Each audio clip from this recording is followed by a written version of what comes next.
Essa semana trouxe um artigo que recebeu destaque nas informações da capa. O artigo era sobre Darwin e a evolução. Acredita-se nesta teoria como sendo científica e verdadeira. Aliás, ela nem é considerada teoria, mas como verdade, embora não possa ser cientificamente provada.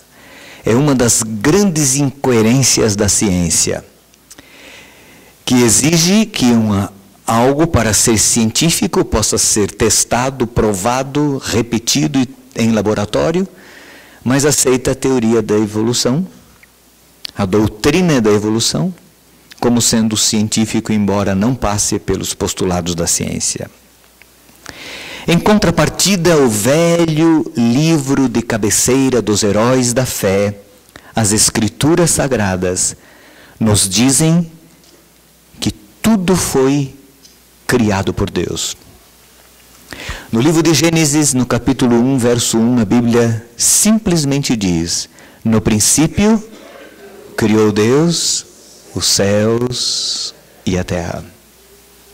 E lá no livro do Apocalipse, na última mensagem que o povo de Deus deve dar e proclamar, lá está escrito assim: temei a Deus e dai-lhe glória, porque vinde a hora do seu juízo.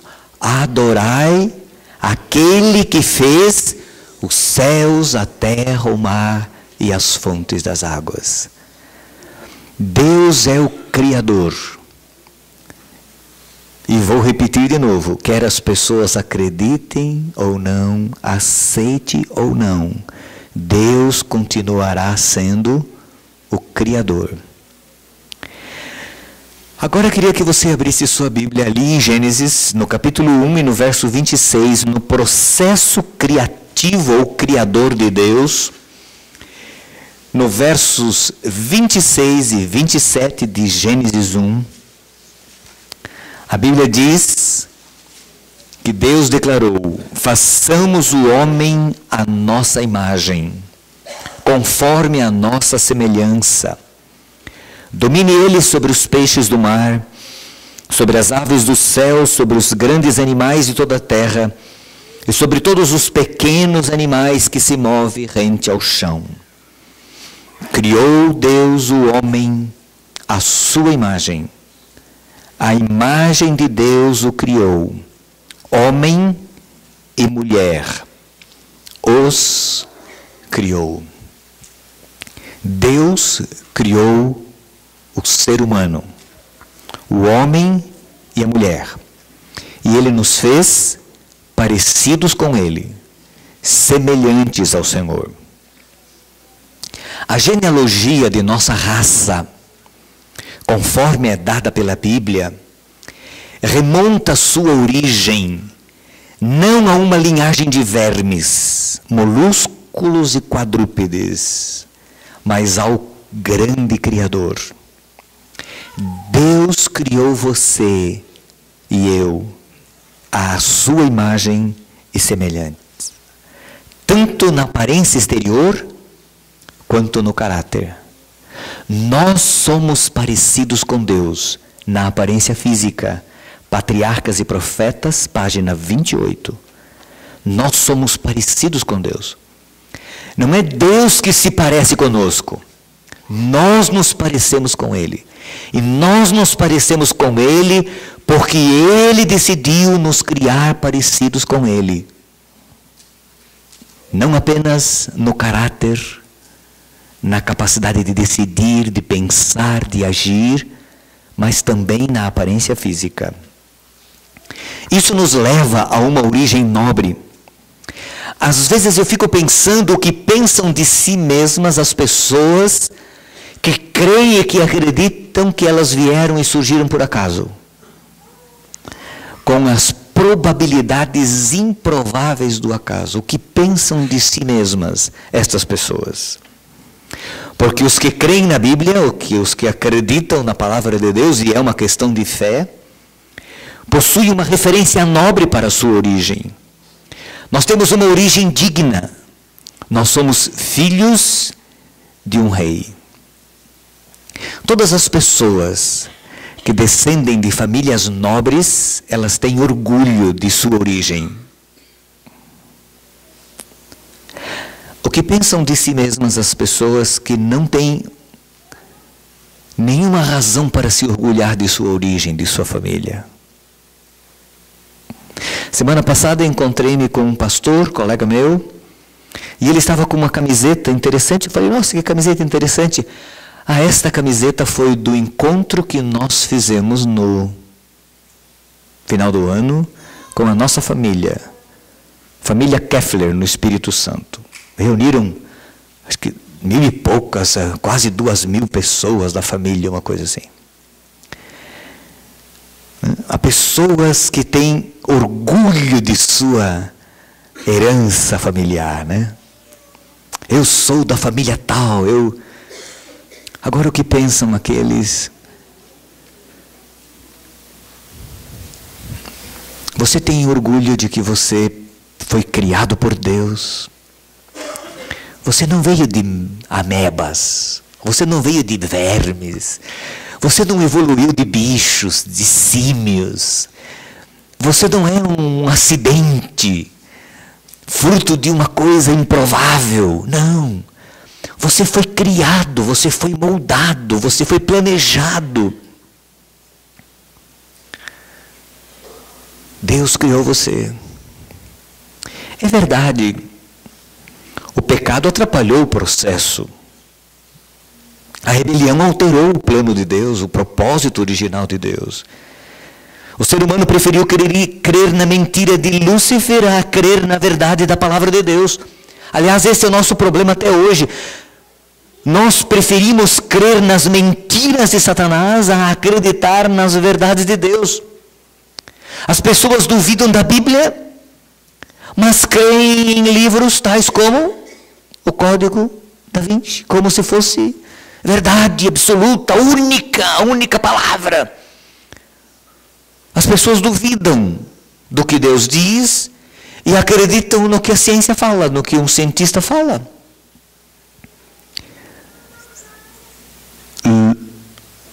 Lúcifer mentiu. E Adão e Eva preferiram acreditar nele, numa cobra que falava. Descreram da palavra do Deus que conheciam. E por isso, nós somos o que somos hoje.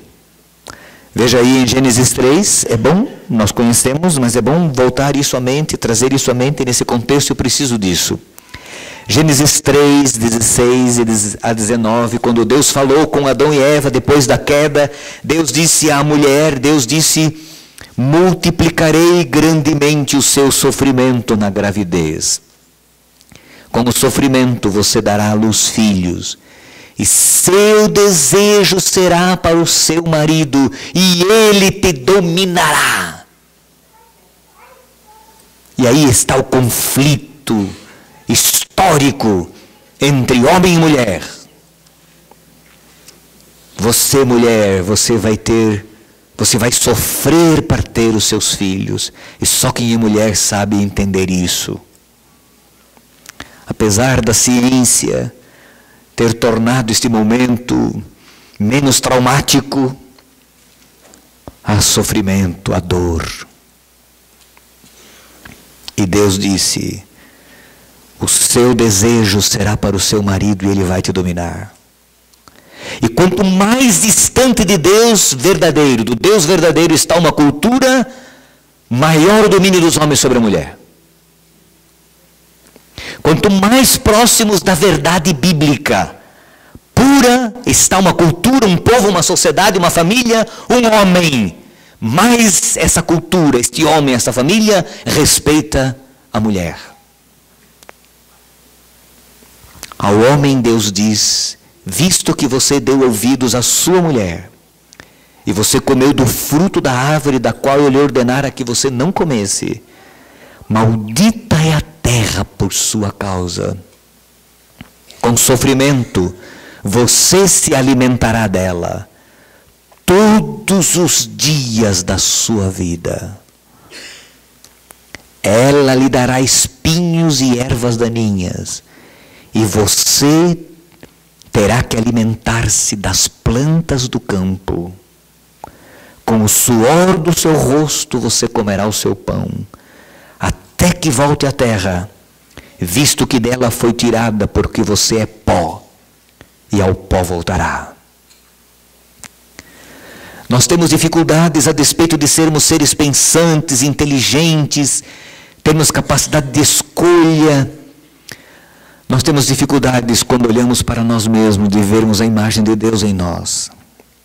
Somos baixinhos, raquíticos, amarelos, doentes, frágeis, deformados fisicamente. Nós somos deformados fisicamente. O pecado nos deformou fisicamente. Nós envelhecemos, nós temos rugas, nós perdemos cabelo, cabelo envelhece, dentes caem. Irmãos, e olha, a gente não é todo desdentado, porque nós temos dentista por aí, doutor Rubens, que nos ajudam a resolver o problema. A ciência nos ajudou, você sabe tudo bem disso.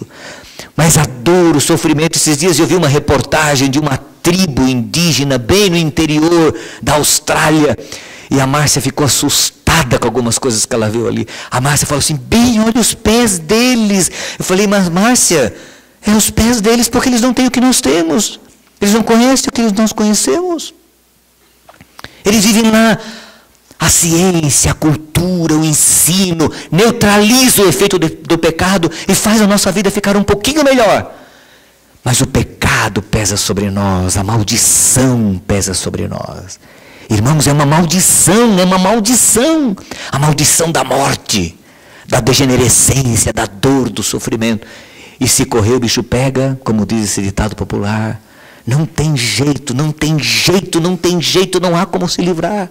A pessoa pode ser rica, pode ser culta, pode ter dinheiro, pode ter o que quiser. Um dia ela vai morrer. Pode ser até a sua santidade, vai morrer. E você sabe o que eu quero dizer. Vai morrer porque não tem jeito. Pesa sobre nós um decreto de morte. Mas graças a Deus que Jesus não nos abandonou. E neste mesmo dia, inclusive antes de falar do sofrimento, antes de falar da dor, antes de falar da maldição, Deus disse: eu porei inimizade. No diálogo que teve com a serpente, no verso 15, entre você, o diabo, a serpente e a mulher, entre a sua descendência e o seu descendente, este te ferirá a cabeça e você vai ferir o calcanhar.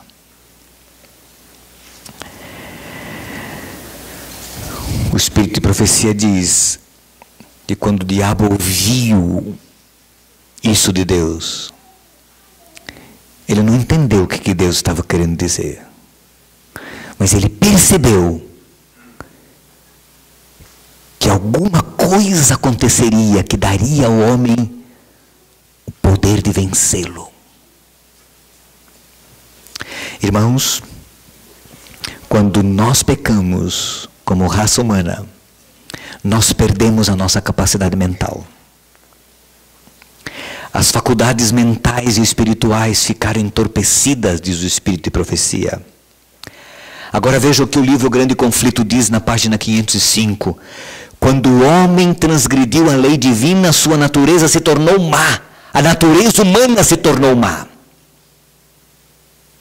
Natureza, impulso, natureza, estrutura intrínseca do ser humano. Nós nos tornamos maus.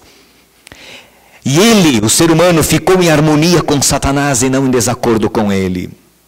Não existe por natureza nenhuma inimizade entre o homem o pecador e o originador do pecado.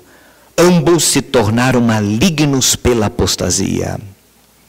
A natureza humana pura, imaculada, boa, justa, perfeita, se tornou má, corrupta, perversa, ímpia, má, distorcida, má. A natureza humana, naturalmente nós somos maus. Lá no livro de Gênesis, no capítulo 6, quando Deus olhou para a terra, No verso 3, Gênesis 6, 3. Então o Senhor disse: por causa da perversidade do homem, meu espírito não contenderá para sempre com ele. Ele viverá só 120 anos. Na revista e atualizada, esse texto diz assim: o meu espírito não agirá para sempre no homem, pois este é carnal.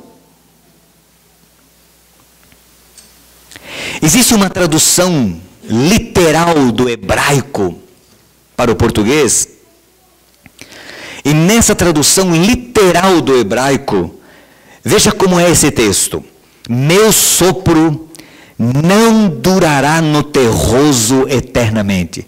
A palavra Adão em hebraico significa terroso, aquele que foi feito, aquele que é terra, que foi feito da terra. Adão, vermelho como terra, terra. Em outras palavras, terra. E esse texto foi traduzido assim, literalmente: meu sopro não durará no terroso eternamente. Em seu desregramento, ele é carne. Ele é carne. Ele se tornou carnal. Ele tem agora uma natureza diferente daquela natureza que eu criei. E por isso ele não vai viver muito tempo. Ele vai viver até 120 anos.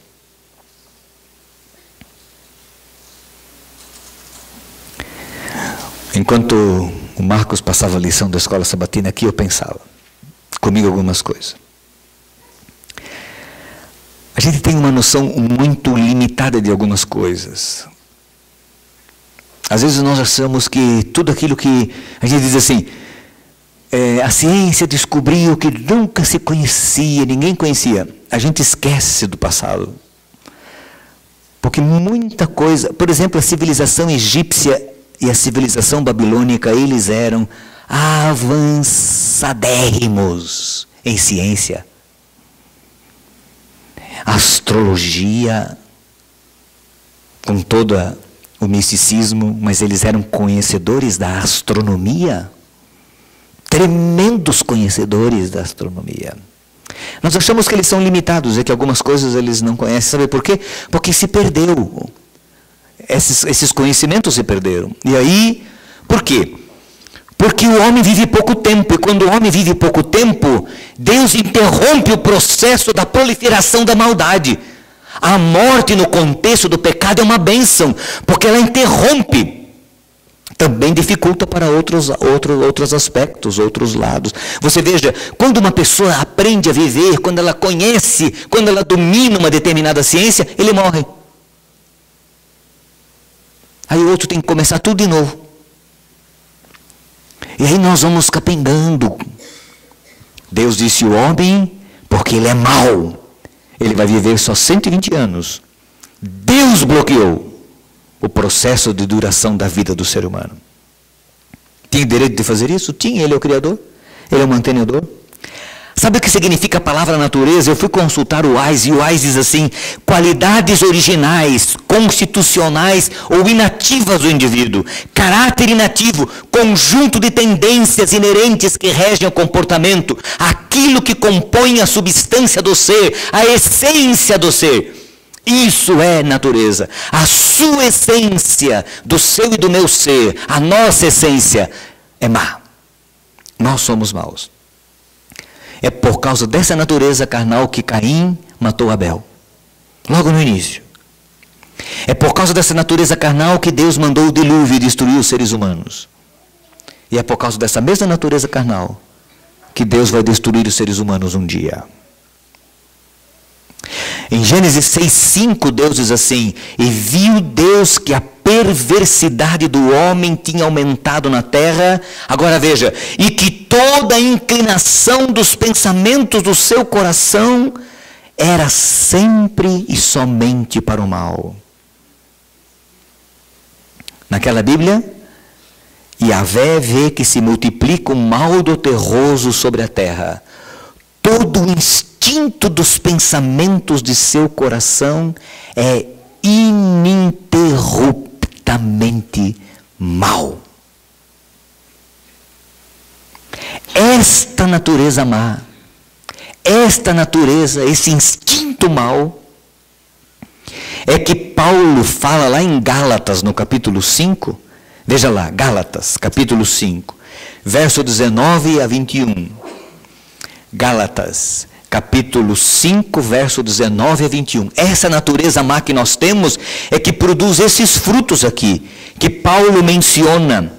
As obras da carne são manifestas: imoralidade sexual, impureza, libertinagem, idolatria, feitiçaria, ódio, discórdia, ciúme, ira, egoísmo, dissensões, facções, inveja, embriaguez, orgias e coisas semelhantes.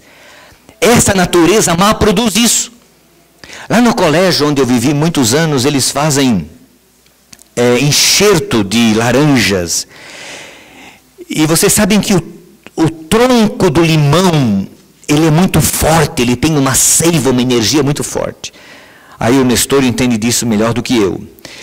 Mas eles pegam então e enxertam frutas ali no tronco do limão, né? Para sair uma nova, para fazer um enxerto, uma planta que com capacidade de reprodução muito acentuada. Quando eles fazem o plantio, de vez em quando as pessoas têm que ir lá para cortar o broto do limão que sai junto com a nova natureza. Porque o broto do limão insiste, às vezes, em algumas plantas em sair. A natureza humana, carnal, ela produz isso aqui que Paulo fala: imoralidade, contenda, discórdia, conflito, inveja, ódio, ira, etc. Mas nós não podemos e não necessitamos ficar assim. Lá no livro de João, quando Jesus estava falando com Nicodemos, Jesus fala com Nicodemos de uma nova natureza, de um novo nascimento. Novo nascimento. Que espantou Nicodemos, porque ele falou assim: como é possível alguém nascer de novo sendo velho? Vai entrar de novo no ventre da sua mãe? E Jesus disse para Nicodemos o que está aqui, em Evangelho de João, no capítulo 3, versos 5 e 6.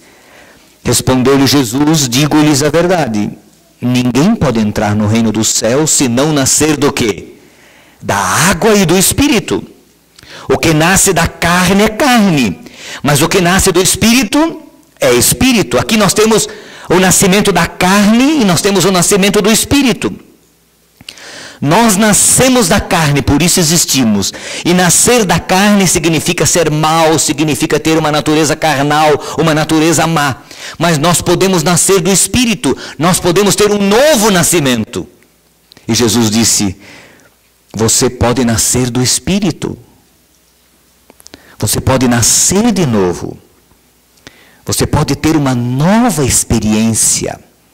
E lá em 2 Coríntios, na carta de Paulo aos 2 Coríntios, no capítulo 5, no verso 17, Paulo diz assim: se alguém está em Cristo, essa pessoa é o quê? Uma nova criatura. O que é nova criatura? Uma nova pessoa que nasceu de novo, que experimentou uma nova realidade na sua vida. Aqueles que aceitam a Cristo, aqueles que permitem que Cristo haja na sua vida, nascem de novo da água e do Espírito. O Espírito produz um novo nascimento. O Espírito dá uma nova natureza para estas pessoas. E esta pessoa se torna uma nova criatura. Agora vejam esse pensamento.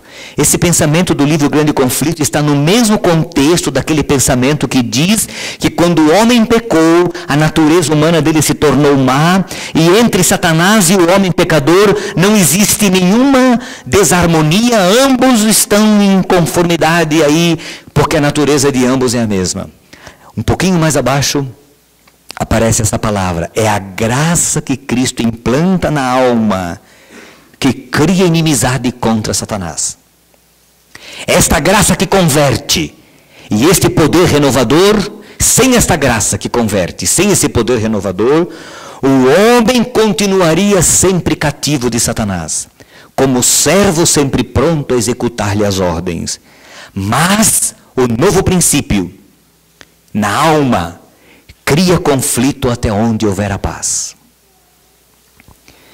Na alma, na vida, na natureza daquele que aceitou Jesus, existe uma nova natureza. E eu quero ilustrar isso. Essas ilustrações ajudam a gente a entender. Zedemar, faz favor, me ajuda aqui. Como o púlpito é um pouco inclinado, segura aqui para mim assim. Você pode segurar na alça mesmo. Peguei uma jarra, coloquei aqui água comum, normal. É uma ilustração, todas as ilustrações são parciais em seus... Todas as parábolas são parciais, mas elas nos ajudam a entender. Admitamos que esta água represente a natureza humana recém-criada por Deus. Deus nos criou puros, bons, justos, perfeitos, amáveis. Deus nos criou uma pessoa parecida com Ele no caráter. Nós éramos assim, limpos, puros, brancos, sem nenhuma mácula, nenhuma tendência para o mal, nenhuma propensão para o pecado. Assim nós éramos. Aí veio o diabo, veio Satanás, e ele introduziu, ele inseriu no ser humano, na natureza humana, um novo princípio. O princípio da discórdia, da desunião. Ele manchou a natureza humana. E aqui está o pecado, a nódoa, que contamina o homem e que contaminou-nos. E assim nós somos. Esta é a natureza carnal. Essa é a humana com a qual nós nascemos. Isso aqui é que nos torna maus. Imoralidade, raiva, ira, ódio, inveja, maledicência. Essa natureza produz isso. É uma semente ruim que existe dentro de nós. Mas Deus não nos abandonou. Jesus Cristo veio assumir o nosso lugar, o nosso papel. E você deve estar sentado pensando assim, agora o pastor vai colocar um produto químico e vai transformar a água branca. Isso aqui Jesus vai fazer, essa água branca, quando Ele vier na glorificação. Quando Ele voltar e Ele nos glorificar, aí Ele vai nos transformar completamente e vai tirar. Mas essa nova natureza, esse nascimento da água e do Espírito, esse princípio que Deus implanta na nossa natureza, ele é melhor representado com o óleo. Então eu vou colocar o óleo aqui. Deus coloca um novo princípio no nosso coração, na nossa vida. Ele implanta na nossa alma a natureza espiritual, um novo princípio. E esse novo princípio cria conflito. Conflito até onde houver a paz. Sabe por quê? Porque Deus nos dá a nova natureza, mas não remove a velha. Você continua sendo você mesmo. Deus não remove o seu velho homem, a sua velha natureza. Deus dá uma nova natureza. E assim como esse óleo não se mistura com essa água, a natureza que Deus nos dá, a nova natureza, não se mistura com o velho homem. Por isso Paulo fala assim, aquilo que eu quero fazer, eu não faço. E aquilo que eu não quero, aquela é uma luta, uma guerra. Esmurro meu corpo. Ele diz, esmurro meu corpo, esmurro meu corpo. Muitas pessoas, não entendendo isso, vivem em conflito na vida cristã. Porque elas dizem assim, puxa, eu me batizei, eu aceitei Jesus. Eu amo Jesus, amo a Bíblia. Por que eu peco? Por que eu tenho vontade de pecar? Por que eu tenho tantas lutas na minha vida? Por quê? Por que Deus não tira de mim, não tira de mim? Quantas vezes eu já orei assim? Você já orou assim? Quantas vezes a gente clama a Deus, Senhor, por quê? Por quê? Por quê? Por quê? Por quê? E eu só tenho uma resposta. Foi a resposta que Deus deu para Paulo. A minha graça te basta. Fica em mim. Não se desligue de mim. Fica em mim, grude em mim, permaneça em mim. E a minha graça te basta. Fica comigo. Deus é misericordioso, compassivo, sábio demais para errar. Sabe por que Deus não remove a nossa natureza aqui? Se Ele a removesse agora, nesse contexto do pecado, nós iríamos nos dar mal. Porque nós iríamos achar que nós somos tão bons, tão bons, tão bons, tão bons, iríamos nos afastar de Deus, como aquela criança que começa a andar, que acha que agora ele já sabe andar, já está por dentro, já sabe tudo, e se desliga, desgruda da mão da mãe e da mão do pai, e daqui a pouco está lá rolando na escada. Aí vem chorando de novo para pedir a ajuda do pai. Deus quer que a gente fique pertinho dele, pertinho dele, pertinho dele. E essa consciência de que nós somos frágeis nos ajuda a depender de Deus. Eu um dia queria que alguém inventasse uma máquina para mim, quem sabe aí alguém inventasse uma máquina para mim, um dispositivo que me favorecesse agora, nesse momento, fazer o seguinte: aumentar o óleo e diminuir aqui embaixo. Porque é o seguinte, à medida em que eu me estou forte na natureza espiritual, a natureza carnal fica o quê? Fraquinha, fraquinha, fraquinha, fraquinha. Ela está lá, mas ela fica fraca. Ela não... À medida que a natureza carnal começa a ficar forte, forte, forte, forte, a espiritual começa a ficar o quê?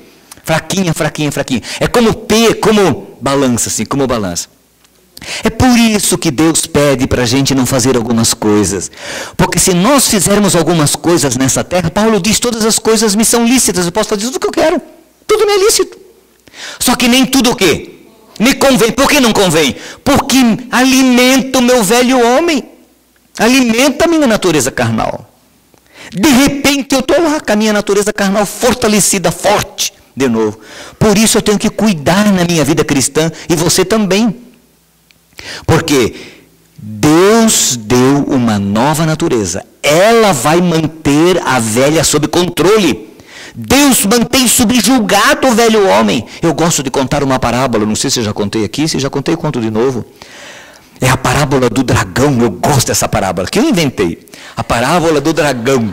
Sabe aqueles castelos medievais, antigos, né? Com dragão. É parábola, é mitologia, é ficção. O dragão. E lá está o dragão no castelo, atormentando a vida do... Até o cara vive bem com o dragão. Ele não tem consciência de que o dragão é mau, que o dragão é cheio de unhas e de dentes de ferro, que o dragão lança fogo pelo nariz. Ele vive bem com o dragão. E um dia aquele dragão começa a criar problemas e ele fica sabendo do perigo do dragão, mas ele não consegue prender o dragão. Aí aparece um cavaleiro vencedor que entra no castelo, vence o dragão e amarra o dragão e prende o dragão na masmorra do castelo, lá embaixo. E agora a paz reina lá no castelo. Só que o cavaleiro diz assim para você, né, na parábola, para o dono do castelo: não dê comida para o dragão. Deixa o dragão lá. Não alimente o dragão. Deixa lá. E o dragão fica. Você não dá comida para ele. Mas um dia você sente saudades do dragãozinho. O homem vai lá embaixo, vê como é que ele está, tadinho. Chega lá, está lá, caído, morto, fraquinho, só com uma fumacinha assim. Sabe? Aí você dá um pãozinho, uma comidinha, um bichinho hoje, um bichinho ali, vai alimentando o dragão, sabe? Coitadinho dele, vai, sabe? Distraidamente, um dia ele está forte e vence o dono. Aí precisa de novo chamar outra vez o cavaleiro, porque só o cavaleiro é que consegue vencer o dragão. Essa é a nossa luta, irmãos, a sua e a minha, como cristãos. É a nossa luta. Jesus diz assim: não dê comida para o velho homem, não alimente o velho homem, não alimente a natureza espiritual. Você, a carnal, alimente a natureza espiritual e não dê comida para a carnal, alimente a nova natureza. Para você ser forte. Então, algumas coisas que Deus pede para nós, alguns lugares onde Deus diz para a gente não ir. Irmãos, eu estou convicto de algumas coisas que nós não deveríamos fazer. Embora é tudo tão normal, tudo tão comum. Por que eu não posso ir lá? Eu nunca me esqueço uma vez, quando meus filhos eram adolescentes, assim. Aguenta aí, Cedemar? Faz um pouquinho. Meus filhos eram adolescentes e a gente foi numa locadora e eles queriam assistir Coração Valente. E lá na locadora, eu, Márcia e os dois. Falei, tinha recém sido lançado. Não, esse filme não vale a pena assistir. Rola muita cabeça, sai muito sangue nesse filme, não vale a pena. Não, sabe, não constrói, não edifica, sabe, não... Eu sei que consegui convencê-los a não levar aquele filme. A gente tem que ensinar os filhos a tomar decisões, fazer escolhas, né? E isso fazia parte do processo. Ok, pegaram outro filme, esqueceram do tal do Coração Valente. Passaram-se umas 3 ou 4 semanas, nós sempre tomávamos, né? Agora não estamos mais em casa, refeições juntas, e a gente conversava muito lá na mesa enquanto tá. E um dia, né, o Johnny, que era o mais falante, ele que falava, ele que é o, certo? Sabe, assim, interativo. Nós assistimos Coração Valente ontem. Assistiram, né? Aí a gente, como pai e mãe, tem que dar assim uma... A gente assistiu na casa de não sei quem, papá, ontem à noite. Pai, foi muito legal esse filme, papá. Até depois que falou de legal, eu falei assim, então agora diga uma coisa para mim. Faça uma análise, em que esse filme fez você crescer como cristão, te aproximou mais de Jesus, aumentou sua fé? Aí ficaram quietos, ninguém falou nada. Aí o Johnny falou assim, e tudo que eu faço tem que crescer na minha fé? E tudo que eu faço, que eu vejo, tem que crescer na minha fé? Aí eu falei assim, olha, porque não tinha resposta, né? Porque não cresceu nada, não tinha resposta. Então a defesa dele foi, tudo que eu faço tem que fazer crescer na minha fé? Eu falei, olha, escuta, é uma questão de opção, eu disse para ele. Para eles é uma questão de opção. Vocês não aceitaram Jesus como Salvador? Aceitamos. Então, vocês não se batizaram no nome do Pai, do Filho e do Espírito Santo? Sim, nos batizamos. Vocês não defendem a fé e a bandeira de Jesus Cristo? Sim. De quem é a bandeira? Não é do exército de Cristo? É do exército de Cristo. Então se você faz alguma coisa, você tem que fazer em defesa de Cristo. Em que Superman 3 vai aumentar a minha fé? É só para você pensar. Vai me alimentar a natureza espiritual, eu vou sair de lá forte em Cristo Jesus, robusto na minha fé? Ou a minha natureza carnal vai sair de lá robustecida? É só para você pensar. Eu estou fazendo uma análise crítica. Entendeu? Alguns lugares que eu vou, por exemplo, suponhamos, eu vou dar um lugar assim, não sei, não quero ofender ninguém, mas eu vou num determinado show qualquer aí, vou lá num show qualquer. Quando eu sair de lá, eu vou estar mais forte espiritualmente ou menos forte espiritualmente? É por isso que Jesus pede para a gente evitar algumas coisas. Exatamente por causa disso aqui. E é por isso que eu tenho que ter intimidade com Deus. É por isso que eu tenho que ter um plano de intimidade com Deus. É por isso que eu tenho que andar com Deus. Veja Colossenses 3, eu já preguei sobre Colossenses 3 aqui. Obrigado, Zedemar. Colossenses 3. Põe ali em cima do piano, Zedemar, do órgão ali, faz favor, aí fica visível. Veja Colossenses 3, olha, é exatamente por essa razão que Paulo fala aqui, ó. Colossenses 3, ele diz assim, portanto, já que vocês ressuscitaram com Cristo, o que é isso? Já que vocês nasceram de novo, já que vocês têm uma nova natureza espiritual, já que vocês têm uma nova natureza, uma natureza boa, que produz bons frutos, amor, paz, longanimidade, bondade, mansidão, paciência, temperança, já que vocês têm uma nova natureza, uma nova força atuando dentro de vocês, procurem as coisas do alto. Eu gosto daquela versão que diz, busquem as coisas do alto, onde Cristo está sentado à direita de Deus. Mantenham o pensamento nas coisas do alto, diz o verso 2, e não nas que são da terra. Busque as coisas do alto, pense nas coisas do alto, para que o seu homem, esse homem aqui, já que você ressuscitou, já que você é uma nova criatura, busque as coisas do alto, busque as coisas do alto. Irmãos, escutem, atrás de cada apostasia, de cada pessoa que abandona o caminho de Jesus, existe uma Bíblia abandonada, uma Bíblia empoeirada. A pessoa não deixa o caminho de Deus de um dia para o outro.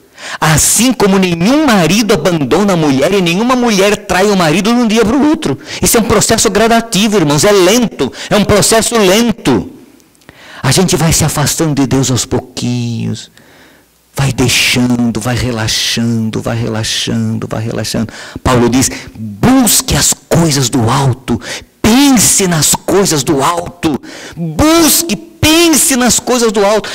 Nós vivemos nessa cidade louca, mas nós podemos pensar nas coisas do alto, mesmo no trânsito louco dessa cidade. Você tem que trabalhar, tem que vencer, você tem que lutar, você tem a sua empresa, você tem funcionário, você tem conta para pagar, você tem uma luta, você tem um trabalho difícil. Você pode pensar nas coisas do alto, mesmo enquanto você trabalha. Porque Viktor Frankl, aquele médico alemão judeu que foi preso pelos nazistas, ele diz: eles podem prender o meu corpo, mas eu sou livre na minha mente. Eu penso o que eu quero pensar. Esse cara tem uns livros muito interessantes. Eu sou livre na minha mente. Eu sou dono da minha mente. E ele disse: eu fechava os meus olhos e eu me imaginava andando pelos campos floridos. Eu me assentava numa mesa, num banquete, eu comia comidas saborosíssimas. Eu me imaginava dando aulas. Eu me imaginava cuidando dos meus pacientes. Você pode pensar nas coisas do alto, buscar as coisas do alto, mesmo andando na loucura de uma cidade grande para poder sobreviver. Por isso, intimidade com Deus. Um tempo cada dia, cada manhã a sós com Jesus, para manter o nosso homem espiritual.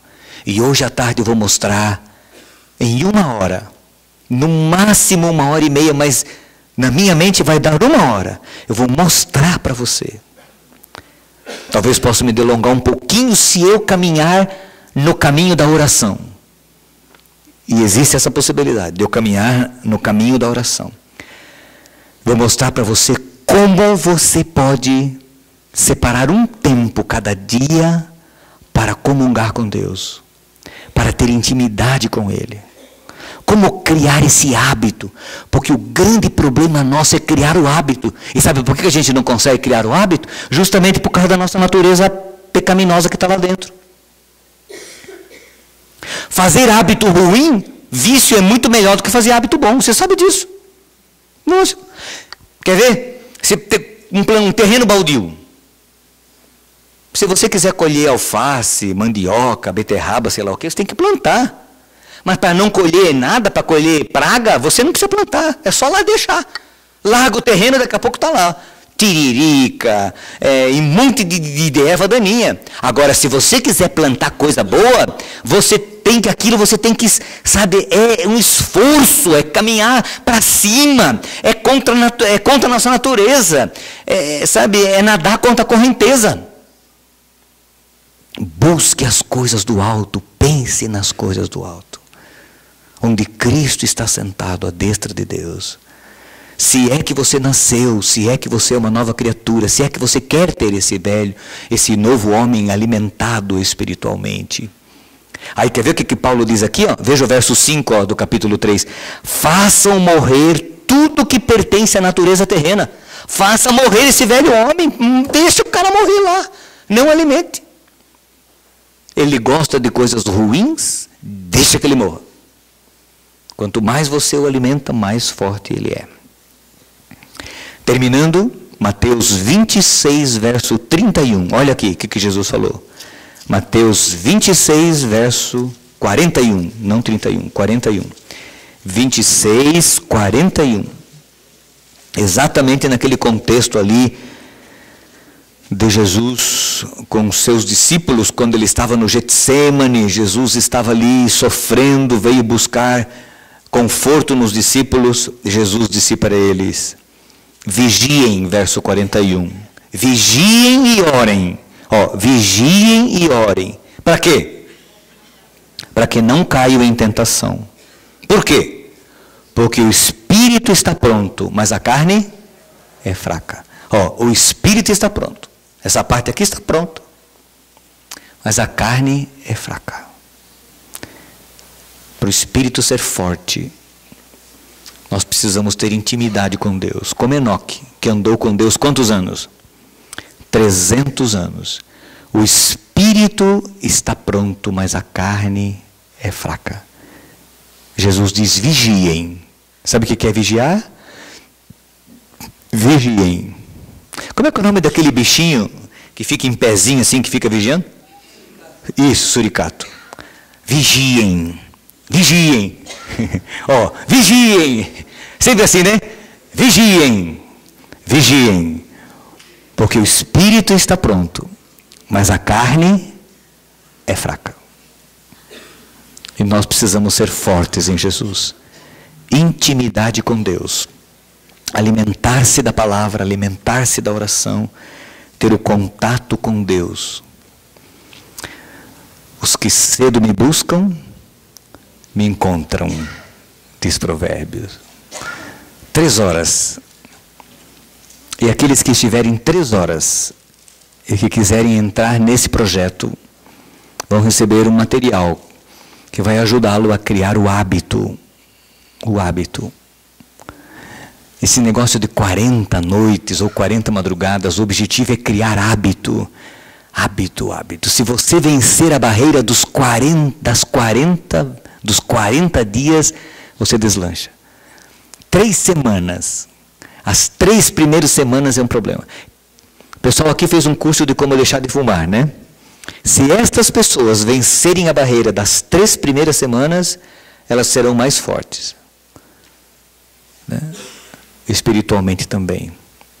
Vigiem, porque o espírito na verdade está pronto, mas a carne é fraca. Que Deus nos abençoe e nos ajude a termos essa consciência de que precisamos estar ligados a Jesus todos os dias.